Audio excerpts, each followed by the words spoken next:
Hi everyone, here's what's bothering me today. So, there is this really annoying notion in Canadian culture, history, society, all these combined, that our history is peaceful and that we got things like our independence and whatnot by just asking nicely. Now, I touched on this in a previous video, pointing out how throughout the entire span of Canada's colonial history, the vast majority of it has been at war in some capacity.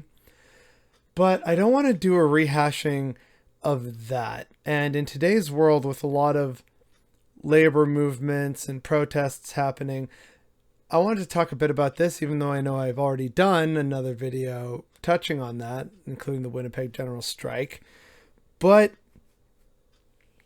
there's something that always goes amiss in Canadian history, which is the fact that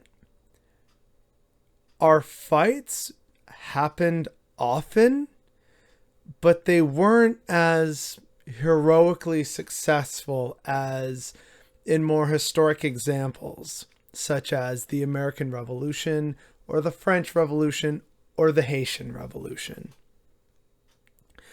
But this isn't to say that we didn't try and do similar things. So I'm not going to talk about the wars and all this other crap that goes on.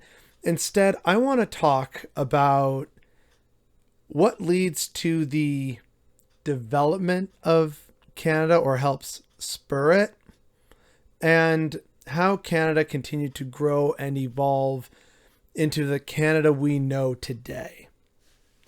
So, the reason why Canada was formed in 1867 as a self-governing dominion within the British Empire was for a few core reasons.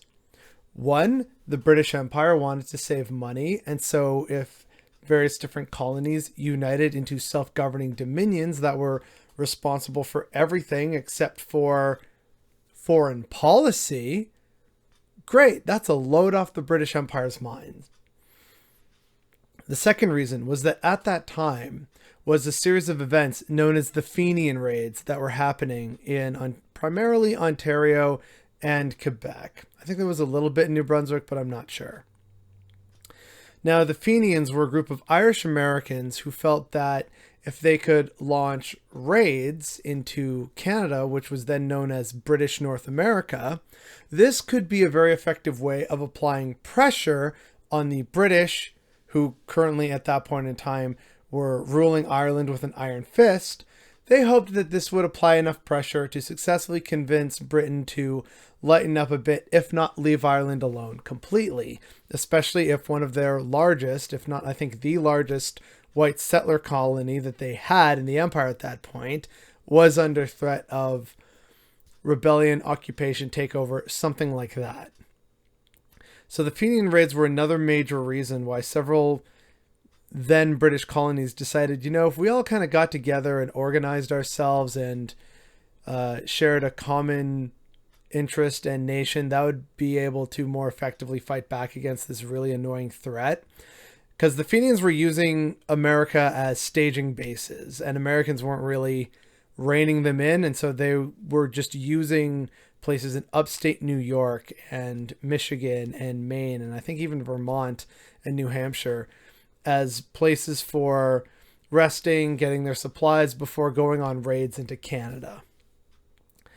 The third reason, which often goes unremarked upon, is that it also had to do with the fact that the previous governments that had been set up by the British just weren't working anymore. Specifically, the colony of the United Province of Canada.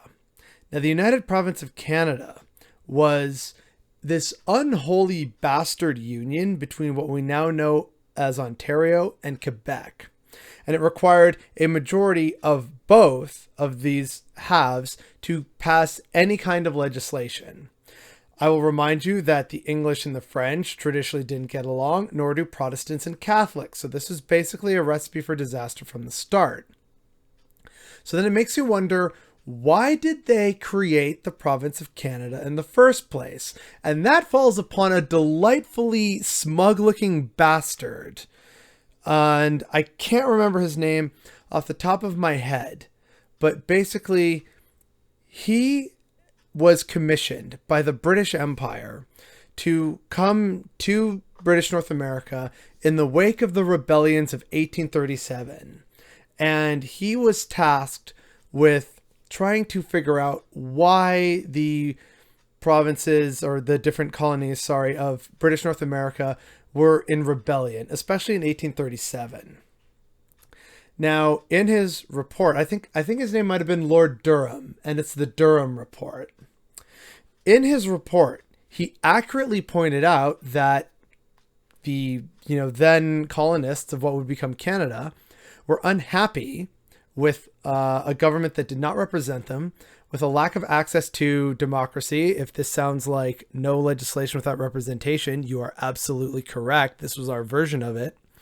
But unfortunately, these rebellions failed. They basically only lasted 1 year, from 1937 to 1938. And the one in Ontario was very short-lived, but the one in Quebec had some legs.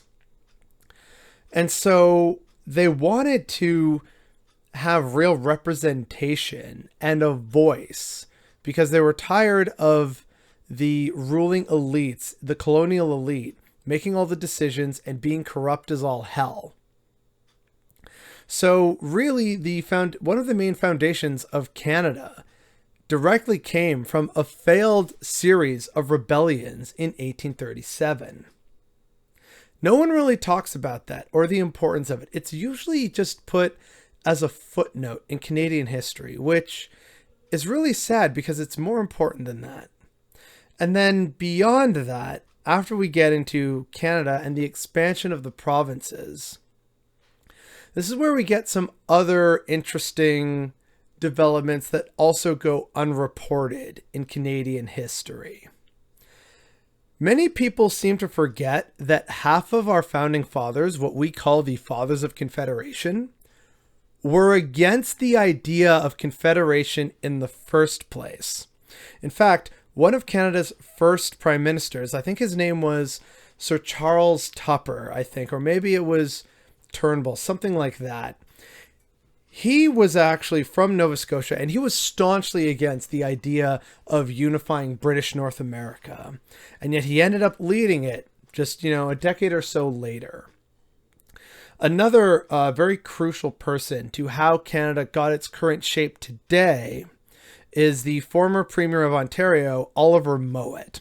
And Oliver Mowat was a really nerdy looking guy, but he was what in modern parlance we would call a fucking boss. Sir John A. Macdonald, the man who many people seem to claim as the sort of George Washington-esque figure of Canadian history, he's actually not, he's terrible, but anyway. What Oliver Mowat does is he stymies and stonewalls Sir John A. Macdonald at just about every possible opportunity. People forget that Sir John A. Macdonald wanted a highly centralized and unitarian government with the provinces not having much of a voice. Oliver Mowat, an Ontarian, fought him tooth and nail over that subject, to the point that that's why Canada is now a loosely based federation where provinces have legislatures and lieutenant governors and a lot of their own responsibilities rather than responsibilities falling to the federal government. Canada today is completely unrecognizable to what Sir John A. Macdonald wanted, which is why the fact that people celebrate him as some kind of icon who had this great vision for the progress need to give their head a shake and actually learn their history. So these are various ways of direct action in this case and political action that we see even amongst our own self-professed founding fathers who were against the idea of Canada in the first place. Furthermore, as we continue on with other provinces, and I'm skipping over a lot of unequal treatments and protests and things happening from New Brunswick to Nova Scotia to what would eventually become Newfoundland, and they just barely joined by the skin of their teeth. The one that really comes to mind for me that again goes underreported in its significance in Canadian history is how the province of Manitoba became a province. So, someone who is not often considered a founding father or a significant positive leader in Canadian history is the Métis leader Louis Riel. Louis Riel was actually instrumental in securing Manitoba as a province, and he also wanted to secure the rights of minorities, especially the Métis, Natives, French, and Catholics in Manitoba. But of course, the governments weren't really receptive to this, which led to what we now know as the Red River Rebellion, which was led by Louis Riel and several other Métis organizations and members in what we now know as the province of Manitoba. It was eventually and fairly quickly quelled by the RCMP, but it resulted in Manitoba being admitted as a province with a lot more provincial rights and jurisdictions, and I guess what you could call a mindset for protecting the rights of minorities, tepid though it might have been in the 1800s, as it expanded westward. So yet another rebellion that helps shape Canada into what it is today. Later on, and again led by Louis Riel, you have the Northwestern Rebellion.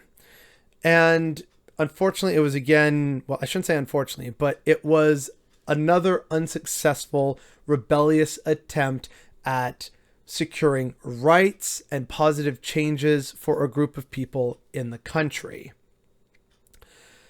These often go underreported in our history, and I'm not entirely sure why, because they help paint a broader picture of the complexity of Canada and where it came from.